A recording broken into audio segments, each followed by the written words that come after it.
नमस्कार साथियों, मैं पवन सिंह गुरुकुल ऑनलाइन क्लासेस के इस मंच से आप सभी का एक बार फिर से हार्दिक स्वागत करता हूं।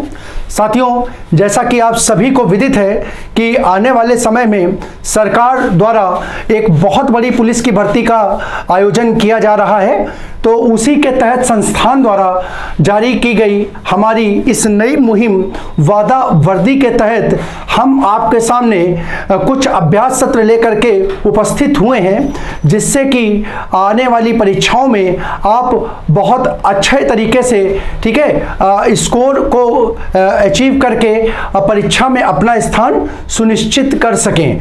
तो साथियों, इसी मुहिम के तहत हमने एक सत्र का आयोजन पूर्ण कर लिया था और अपने दूसरे सत्र की चर्चा को हम लोग कंटिन्यू कर रहे हैं। उसी को आगे बढ़ाते हुए हम अपनी आज की चर्चा को प्रारंभ करते हैं।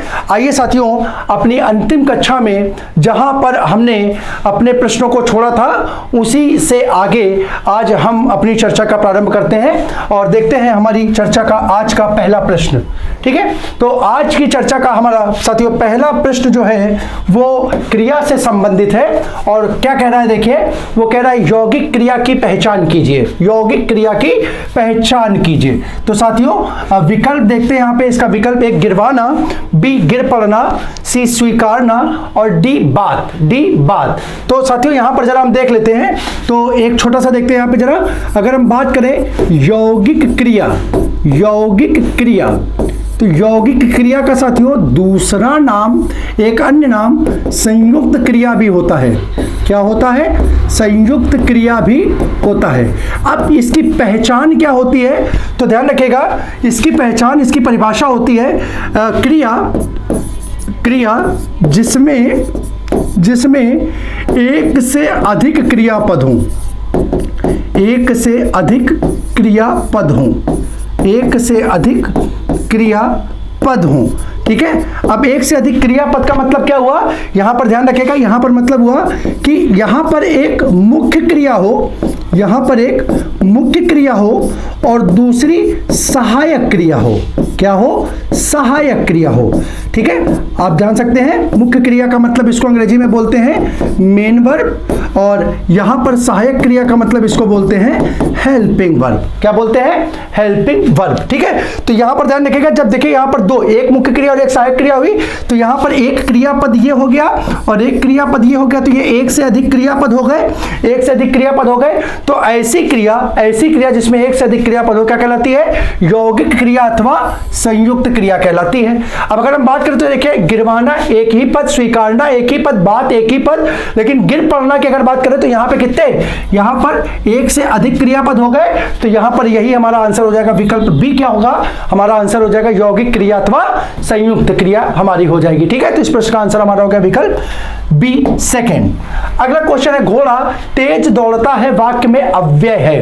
विकल्प ए घोड़ा, बी तेज, सी दौड़ता है, डी है। अब जरा ध्यान से देखिए, यहां पर अगर हम बात करें तो यहां पे देख लीजिए घोड़ा कैसा पद है, घोड़ा पद है साथियों हमारे संज्ञा का। किसका पद है? संज्ञा का। ठीक है, दौड़ता है ये पद किसका हो गया? ये हो गया क्रिया का पद। ठीक है, और यहां पर तेज, देखिए तेज क्या कर रहा है, ये दौड़ने की विशेषता बता रहा है। क्या कर रहा है? दौड़ने की विशेषता। कैसे दौड़ता है? तेज दौड़ता है। तो यहां पर ये क्रिया विशेषण, यानी किसकी विशेषता बता रहा है? क्रिया की विशेषता बता रहा है। तो ये पद किसका हो जाएगा? ये क्रिया विशेषण का पद हो जाएगा। किसका पद हो जाएगा? क्रिया विशेषण का पद हो जाएगा। अब साथियों देखिए, अगर हम अव्यय की बात करें तो अव्यय के अंतर्गत आपको हमने पढ़ाया था, अव्यय के अंतर्गत हमारे कितने, अव्यय की संख्या जो होती है वो 5 होती है। अव्यय की संख्या जो होती है कितनी होती है? 5 होती है। और इसमें क्या क्या आता है, तो इसमें आता है क्रिया विशेषण। ठीक है, इसमें आता है संबंधवाचक, इसमें आता है हमारा समुच्चय बोधक, इसमें आता है हमारा समुच्चय बोधक, इसमें आता है हमारा विस्मयादि बोधक, और इसमें आता है हमारा उपसर्ग और प्रत्यय। ये क्या होते हैं? ये हमारे अव्यय होते हैं। क्या होते हैं? अव्यय होते हैं। अब हमसे अव्यय पूछ रहा है, हमसे क्या पूछ रहा है? अव्यय पूछा। तो देखिए यहां पर इस पद में क्रिया विशेषण प्रयोग हुआ है, तो क्रिया विशेषण क्या हो जाएगा? हमारा अव्यय हो जाएगा। तो इस प्रश्न में क्रिया विशेषण के रूप में किसका प्रयोग हुआ है? तेज का प्रयोग। किसका प्रयोग हुआ, तेज का प्रयोग हुआ, तो यहाँ पर ये तेज जो हमारा क्या होगा, ये हमारा अव्यय पद हो जाएगा। तो आंसर बी सेकंड हमारा इस प्रश्न का आंसर होगा। हमारा अगला प्रश्न है अव्यय शब्द है, अव्यय शब्द है। विकल्प ए विकारी, बी अविकारी, सी पदबंध और डी वाक्यांश, डी वाक्यांश। तो साथियों ध्यान रखिएगा, हम बहुत अच्छे से बताए थे जब हमने शब्द रचना पढ़ाई थी, तो वहां हमने पढ़ाया था विकार के आधार पर, विकार के आधार पर शब्दों का वर्गीकरण कितने प्रकार से किया गया है, 2 प्रकार से किया गया है, जिन्हें हम किस नाम से जानते हैं, जिन्हें हम जानते हैं विकारी और अविकारी के नाम से। किसके नाम से जानते हैं, विकारी और अविकारी के नाम से जानते हैं। और इन अविकारी को ही हम किस नाम से जानते हैं, अव्यय के नाम से जानते हैं। तो अव्यय हमारे कैसे पद हो जाएंगे साथियों, विकल्प बी अविकारी पद हो जाएंगे। क्या, अव्यय हमारे अविकारी पद हो जाएंगे। ठीक है, तो इस प्रकार से इस प्रश्न का आंसर हमारा हो जाएगा विकल्प बी। अगला प्रश्न हमारा उसकी वीरता से सब चकित थे, उसकी वीरता से सब चकित थे वाक्य का रेखांकित पद है। यानी यहां पर ये जो पूछा गया वीरता, यहां पर जो पूछा गया वीरता, वीरता में कौन सा पद है, विकल्प ए सर्वनाम, बी क्रिया, सी विशेषण, डी भाववाचक संज्ञा। तो साथियों बहुत इंपॉर्टेंट क्वेश्चन है और यहां पर इस प्रकार के क्वेश्चन बहुत पूछे जाते हैं। तो पहले देखते हैं कैसे इसका आंसर बनता है। तो देखिए साथियों, हमने आपको बताया था कि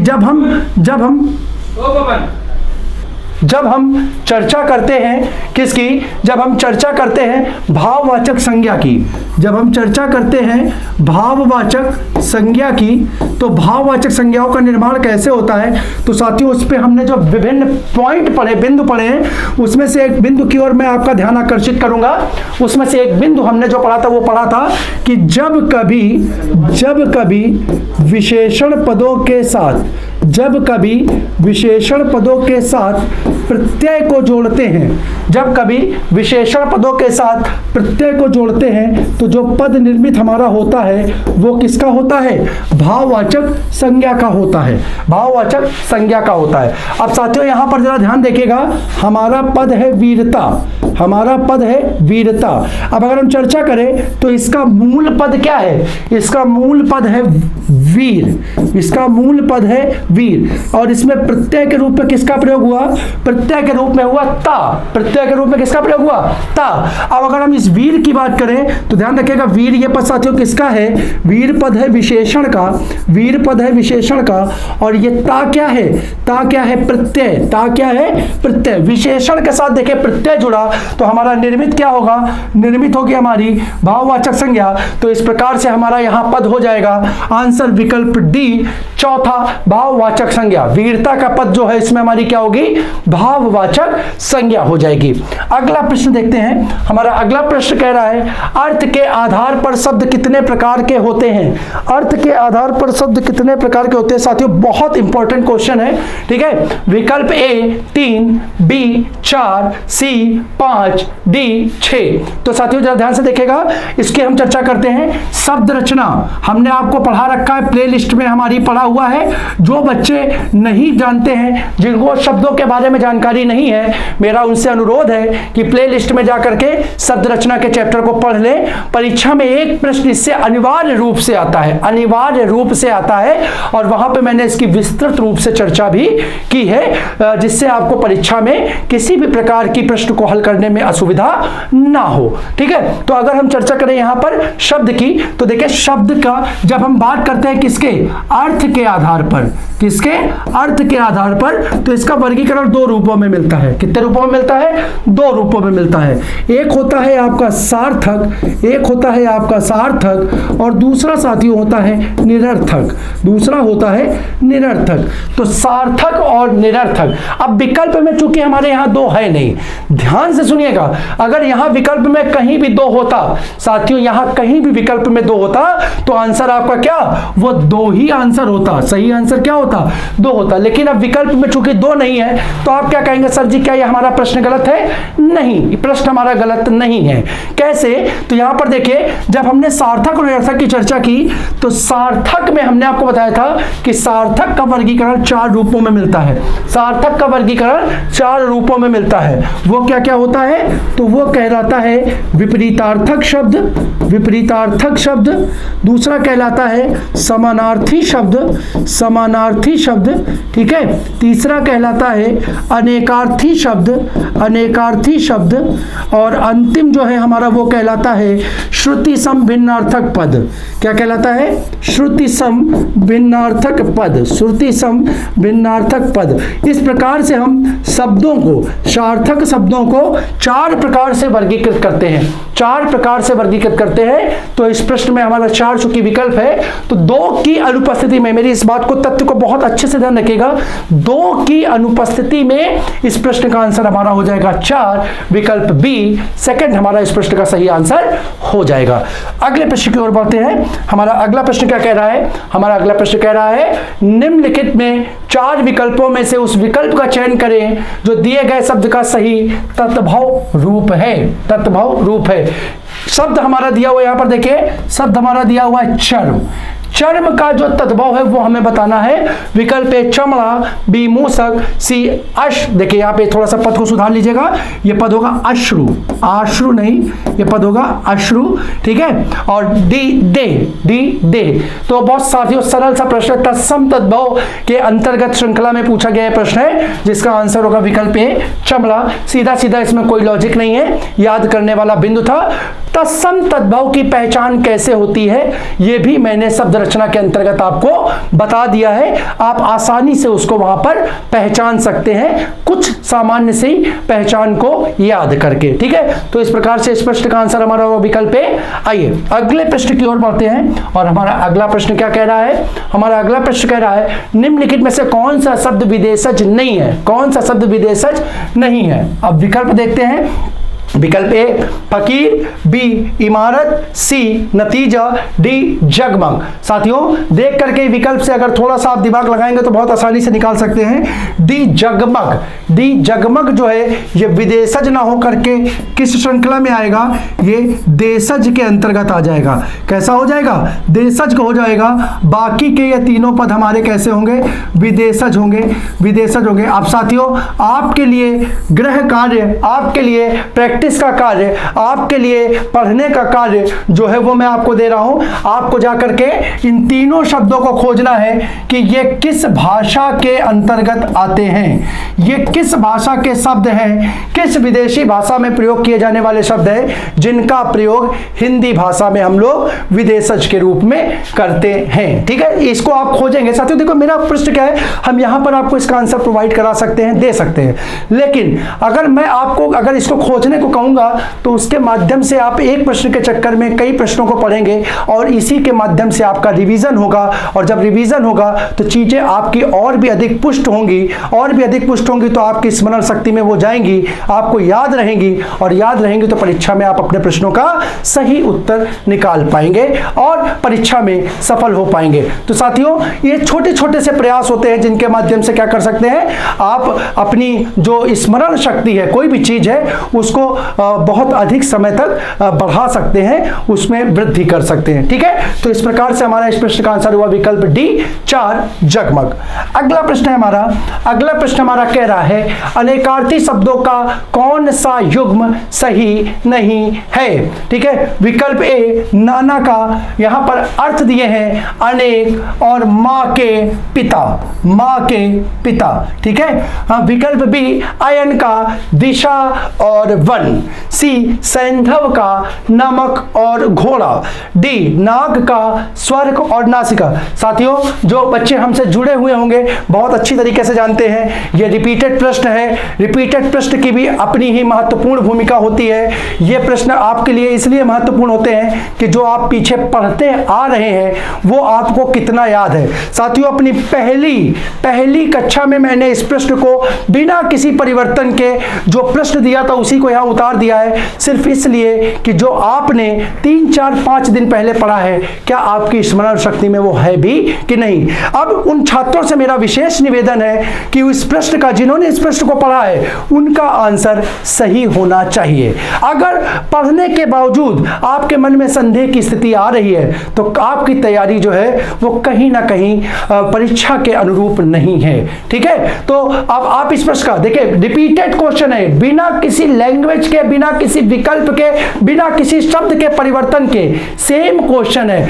ऐसे प्रश्नों को साथियों, ऐसे प्रश्न क्या होते हैं, ये आपके लिए लाइफ लाइन होते हैं, ये आपको संजीवनी के समान, ठीक है, आपको परीक्षा में आगे बढ़ाने का कार्य करते हैं। रिपीटेड क्वेश्चन, मैं हमेशा कहता हूं कि परीक्षा में जो पूछे गए प्रश्न हैं उनको गलत करने से बचना चाहिए। अगर उनको आप सही कर ले गए तो परीक्षा में सफल होने के आप बहुत समीप आ जाते हैं। तो ये रिपीटेड प्रश्न मैंने जानबूझ करके दिया है और साथियों इसकी मैंने व्याख्या भी कर रखी थी। बहुत से साथी हमारे इसका सही आंसर बता पा रहे हैं। इसका सही आंसर है विकल्प बी, अयन का दिशा और वन। देखिए अयन का आंसर दिशा तो होता है परंतु वन नहीं होता। वन का पर्यायवाची अयन नहीं बल्कि अरण्य होता है। अरण्य मतलब क्या होता है, वन होता है। इस प्रकार से इस प्रश्न का हमारा सही आंसर हो गया सेकंड आंसर बी।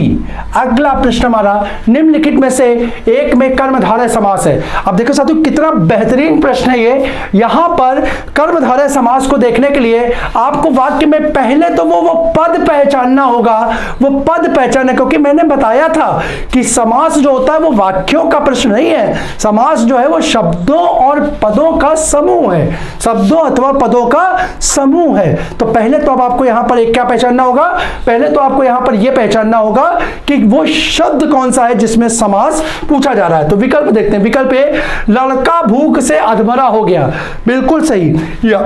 यहां पर हमारा समास पूछा जा रहा है किसमें, अधमरा हो गया। अधमरा शब्द में हम यहां पर लिख लेते हैं, हमको समास अधमरा शब्द में पहचानना है। विकल्प अगर हम बात करें सी, तुम्हें अपना भला बुरा स्वयं सोचना चाहिए। यहां पर हमें समास देखना होगा भला और बुरा में।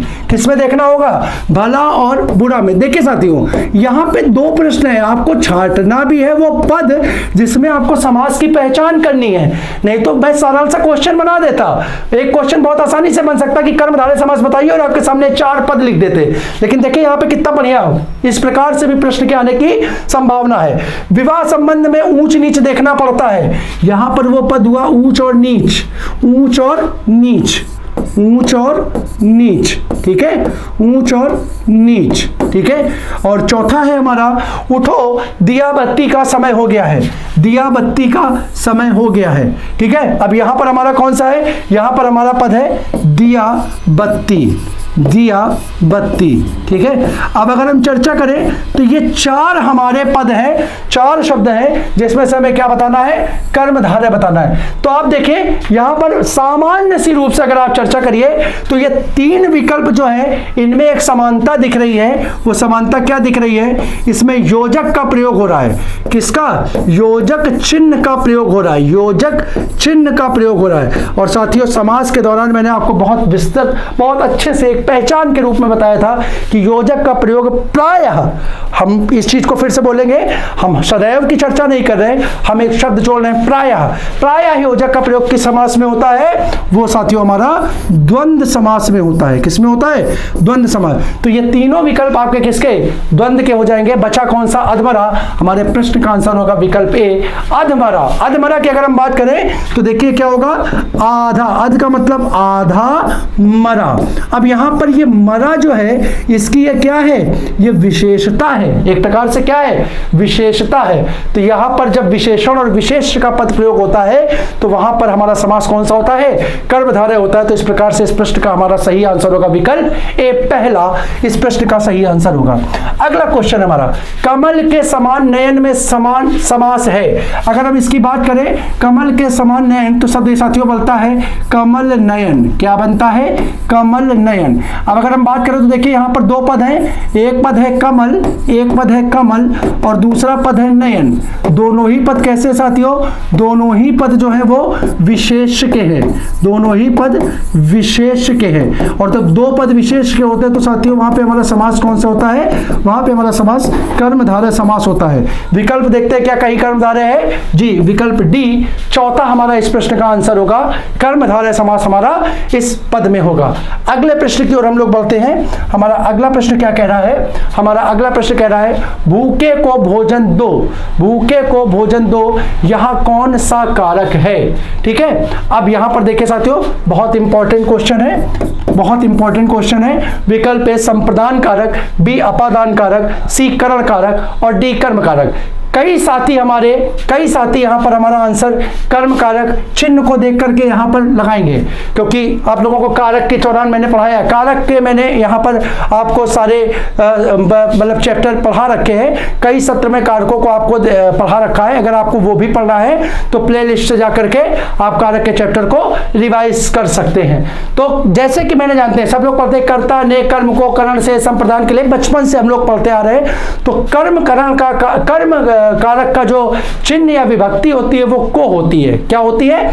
को होती है। तो यहां पर विभक्ति के आधार पर लड़के तुरंत हमारे साथी क्या आंसर यहां पर कर्म कारक लगाते हैं, ज्यादातर कर्म कारक लगाते हैं, लेकिन साथियों नहीं, इस प्रश्न का आंसर कर्म कारक नहीं होगा बल्कि आंसर होगा संप्रदान कारक। साथियों ध्यान देखिएगा, जब हम बात करते हैं को, इस चिन्ह की बात करते हैं तो ये कर्म कारक का तो चिन्ह होता ही है, लेकिन साथियों ध्यान रखिएगा इसका प्रयोग संप्रदान कारक में भी होता है।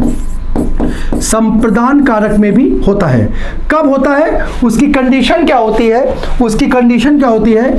जब वाक्य में दान,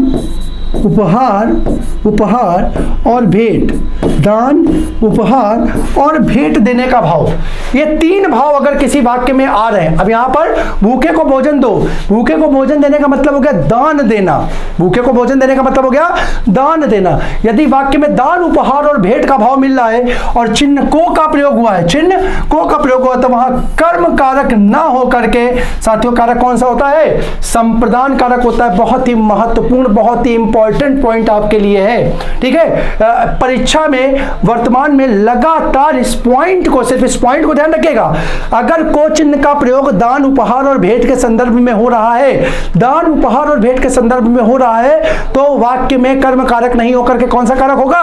संप्रदान कारक होगा। इस प्रकार से इस प्रश्न का आंसर हमारा जाएगा विकल्प ए, प्रथम एक हमारा इस प्रश्न का आंसर होगा। अगला प्रश्न की ओर हम लोग बढ़ते हैं। गोदान और गबन किसकी रचना है? बहुत ही चर्चित प्रश्न है साथियों, बचपन से हम लोग पढ़ते आ रहे हैं। विकल्प ए सूरदास, बी कालिदास, सी मुंशी प्रेमचंद और डी भारतेंदु हरिश्चंद्र। बहुत चर्चित रचना मुंशी प्रेमचंद्र जी की गोदान और गबन है। मुंशी प्रेमचंद्र जी के बारे में एक फैक्ट नोट कर लीजिए, इन्हें हिंदी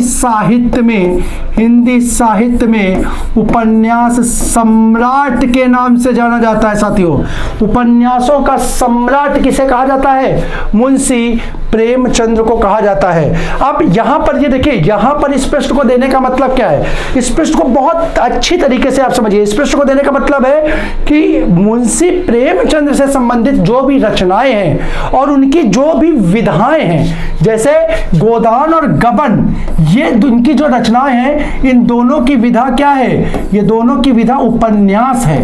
ये दोनों क्या है? उपन्यास है। तो इनकी जो जो रचनाएं हैं, उपन्यास है कि कहानी है कि नाटक है, जो जो विधाएं हैं उनको आपको एक बार याद रखना है। प्रेमचंद्र आपके परीक्षा के दृष्टिकोण से साथियों बहुत इंपॉर्टेंट, बहुत महत्वपूर्ण है, ठीक है, इसको याद रखिएगा। तो मुंशी प्रेमचंद्र की रचनाओं को आप एक बार ध्यान से देख लीजिएगा। अगर हम बात करें यहां पे देखिए हिंदी साहित्य की सूरदास, हिंदी साहित्य में एकमात्र रचना इनकी कौन सी है? एकमात्र रचना इनकी जो है वो है आपकी, एकमात्र रचना इनकी है सूरसागर, ठीक है, सूरसागर। और भारतेंदु हरिश्चंद्र की बात करें तो इनकी भी कुछ महत्वपूर्ण रचनाएं हैं जिनको आप अपने क्या कहते हैं नोटबुक से इंपॉर्टेंट मार्क करके नोट कर लेंगे, ठीक है, नोट कर लेंगे। साथियों एक सत्र जो मैंने कहा भी था लेकिन किसी कारणवश हम वीडियो के परीक्षा के दौरान आयोजित नहीं कर पाए, मैं प्रयास करूंगा कि बीच बीच में यहाँ पर कुछ सत्र साहित्य से संबंधित, हिंदी साहित्य के पुस्तक, कवि और उनके साहित्य का जो समय है, जो काल है, उसको लेकर के भी आपके सामने उपस्थित हो। तो मैं एक सत्र के रूप में पूरे का पूरा क्वेश्चन, पूरा का पूरा अभ्यास सत्र के रूप में इन क्वेश्चनों को आपके मध्य लाने का प्रयास करूंगा, ठीक है। तो इस प्रकार से हमारा इस प्रश्न का आंसर हो गया विकल्प सी, तीसरा, मुंशी प्रेमचंद। नेक्स्ट, कर्तवाच्य वाला वाक्य छाटिए। कर्तवाच्य वाला वाक्य छाटिए। विकल्प ए, सारा सामान लाया जा चुका है। विकल्प बी, भोजन कर लिया जाए। सी, प्रश्न पत्र बनाया गया है। डी, आज हम यहीं रुकेंगे। ठीक है, तो साथियों अगर हम चर्चा करें तो देखिए यहां पर हमने आपको बताया था बहुत बेसिक सी पहचान, बहुत सरल सी हमने बोली थी। कर्तवाच्य की पहचान में हम प्रश्न कौन का करेंगे, कौन का करेंगे, और कर्मवाच्य में हम प्रश्न क्या का करेंगे। ठीक है, अगर क्या का प्रश्न करने पर हमें आंसर मिलेगा तो सामान्य रूप से वहां पर सकर्मक क्रिया होगी, और सकर्मक क्रिया का प्रयोग कर्मवाच्य में होता है। किसमें होता है? आप ध्यान रखिएगा, सकर्मक क्रिया का प्रयोग कर्तवाच्य में भी हो सकता है, हो सकता है। लेकिन मूलतः एक बेसिक पॉइंट के रूप में हम छोटा सा, अगर जब कुछ भी ना समझ में आ रहा हो तो एक मोटा मोटा पॉइंट ध्यान रखते हैं कि मतलब कर्मवाच्य में सकर्मक क्रिया होती है। अब जरा ध्यान रखिए, क्या लाया जा चुका है। अब यहां अगर हम प्रश्न करें क्या लाया जा चुका है तो आंसर हमारा क्या मिल रहा है? सारा सामान, यानी आंसर हाँ में मिल रहा है। तो यहां क्रिया कैसी हो गई? सकर्मक हो गई। भोजन क्या कर लिया जाए, क्या कर लिया जाए, आंसर हमारा मिल रहा है भोजन, सकारात्मक। ठीक है, यहां पे प्रश्न हमारा आंसर चूंकि यस में है हम इसको टिक कर लेते हैं, यानी यस क्रिया हमारी सकर्मक है। क्या बनाया गया है? क्या बनाया गया है? प्रश्न पत्र बनाया गया। क्या बनाया गया है? प्रश्न पत्र बनाया गया है। बिल्कुल सही, एकदम 100% क्रिया सकर्मक। क्या रुकेंगे? क्या यह प्रश्न बनता है? क्या रुकेंगे? नहीं, बिल्कुल नहीं। हम लोग कह तो देते हैं क्या आप रुके? नहीं, आपकी चर्चा होता है कौन रुकेंगे, कौन रुकेंगे। यहां पे क्या का प्रश्न ही नहीं बनेगा, यहां पे प्रश्न किसका बनेगा?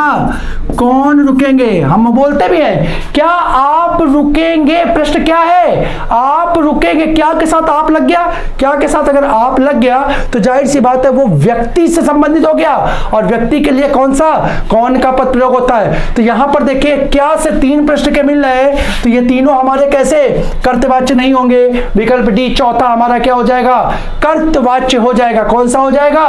कर्तवाच्य हो जाएगा। ठीक है, अगले प्रश्न की ओर हम लोग बढ़ते हैं। हमारा अगला प्रश्न कह रहा है मकान के दोनों ओर दीवार है, वाक्य में अशुद्ध अंश है।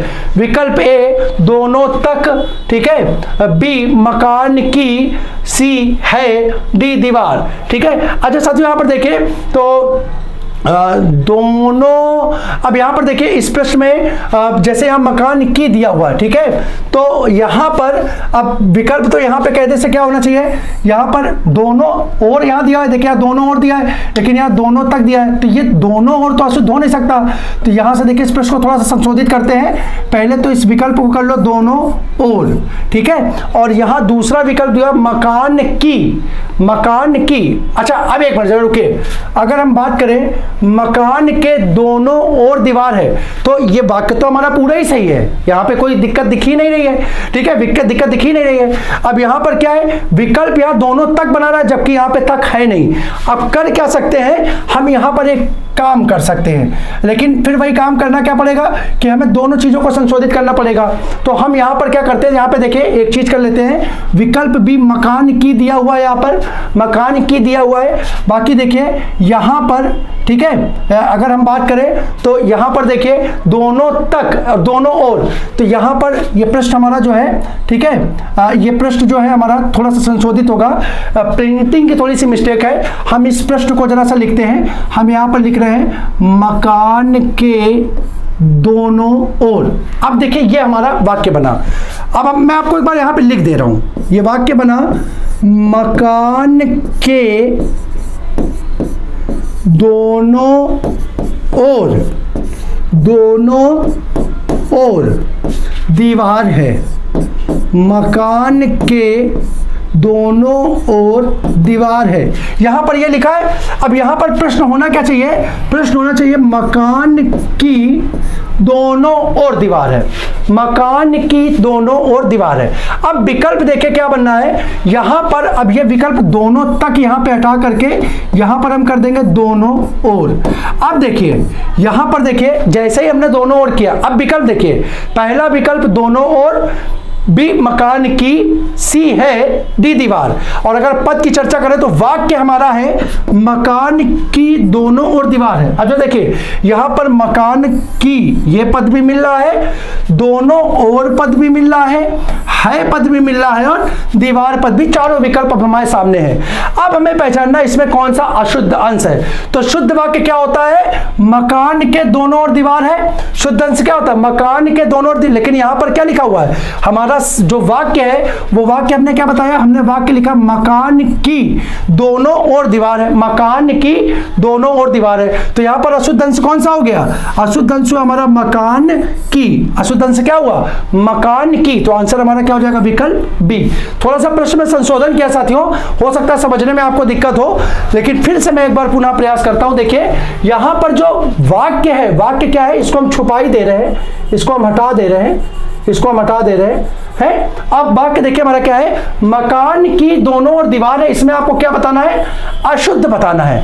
अब विकल्प मैंने क्या किया, मैंने आपको बताया इसी के पद लेंगे, इसी के क्या करेंगे, पद लेंगे। तो विकल्प ए क्या बना, दोनों ओर, विकल्प बी मकान की, विकल्प सी है और विकल्प डी दीवार। अब यहां से बताना इसमें अशुद्ध अंश क्या है। तो आप जानते हो शुद्ध वाक्य क्या होता है, शुद्ध वाक्य होगा मकान के दोनों ओर, मकान के दोनों ओर दीवार है, दोनों ओर दीवार है। तो यहां पर मकान के होना चाहिए, जबकि है क्या मकान की, तो यही पद क्या होगा, अशुद्ध हो जाएगा। आंसर हो जाएगा हमारा विकल्प बी सेकंड। उम्मीद करता हूं प्रश्न आपको स्पष्ट हो गया होगा।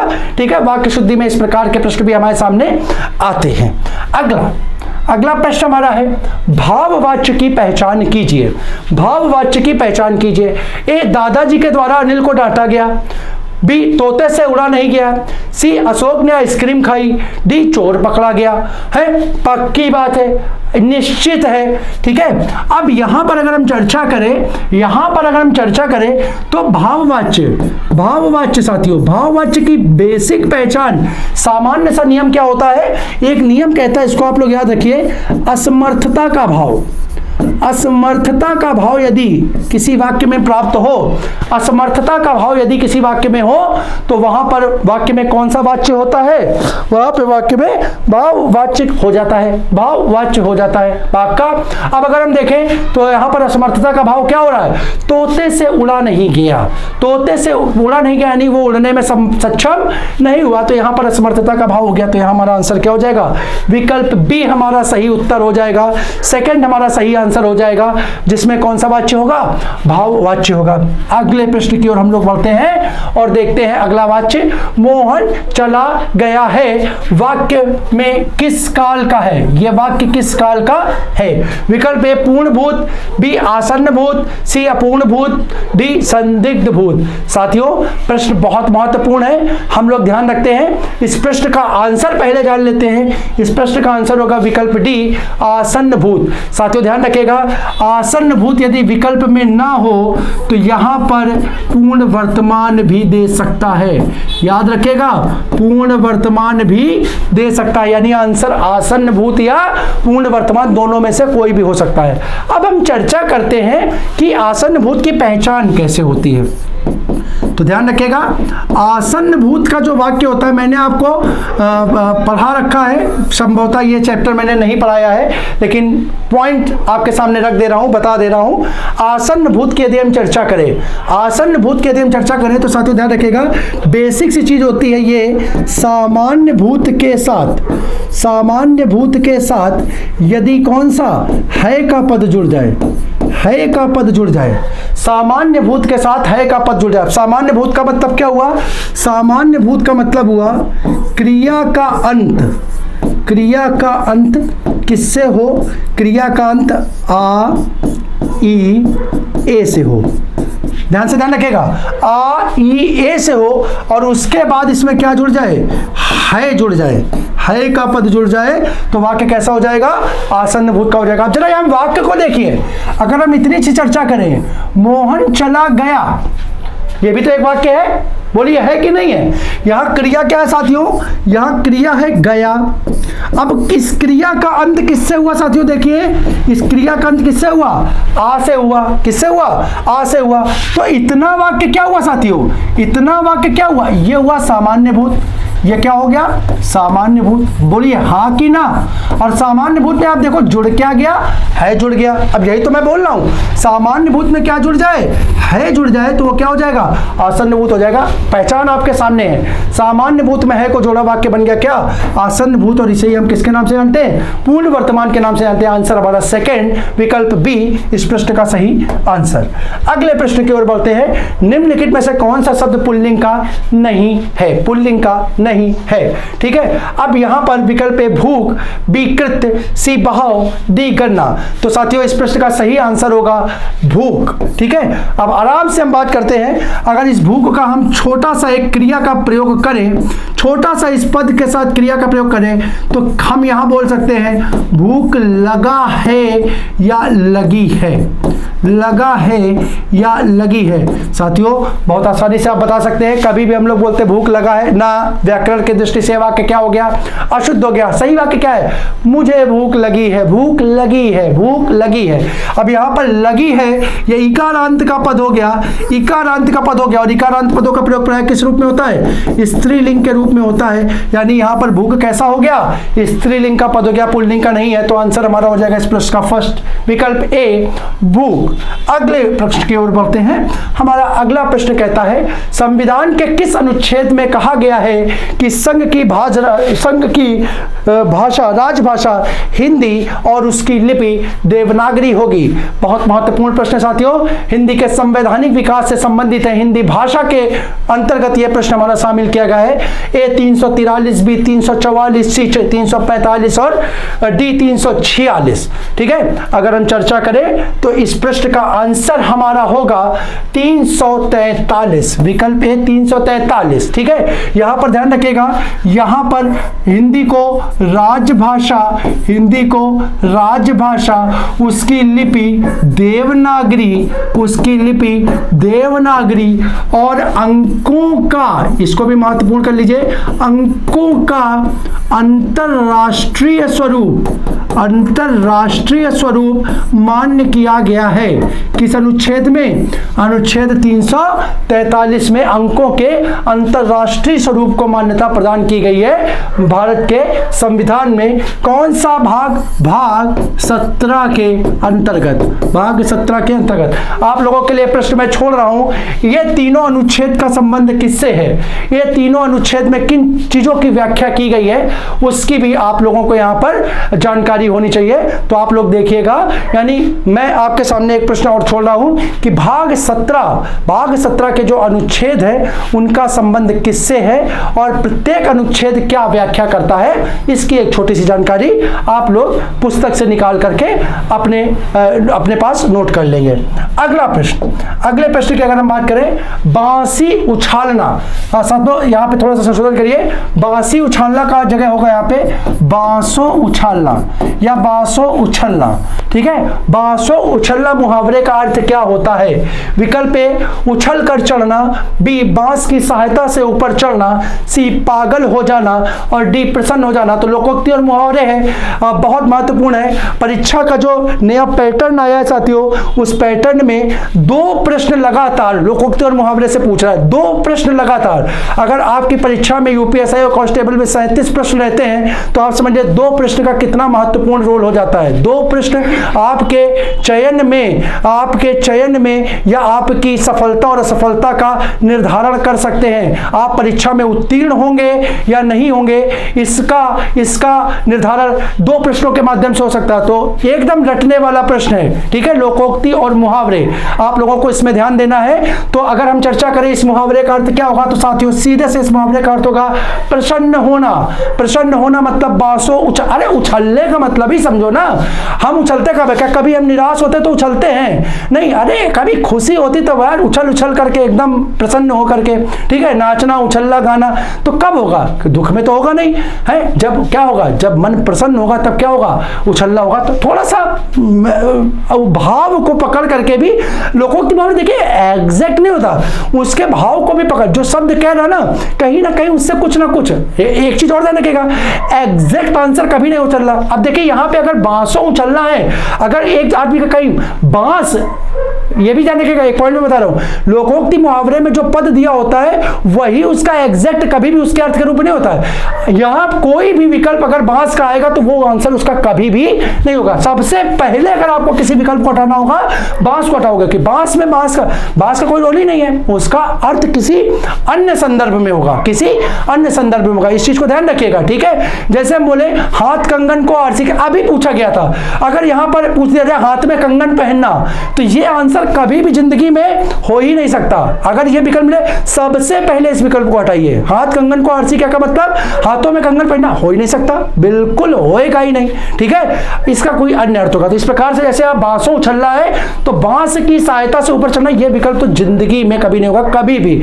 अगर इस विकल्प को आप लगा रहे हैं तो आप समझ लीजिए कि परीक्षा आपको दूर से ही नमस्कार करे कि साहब जाओ थोड़ा और तैयारी करो, ठीक है। तो ये ध्यान रखिएगा, इस प्रश्न का आंसर होगा विकल्प डी, प्रसन्न होना।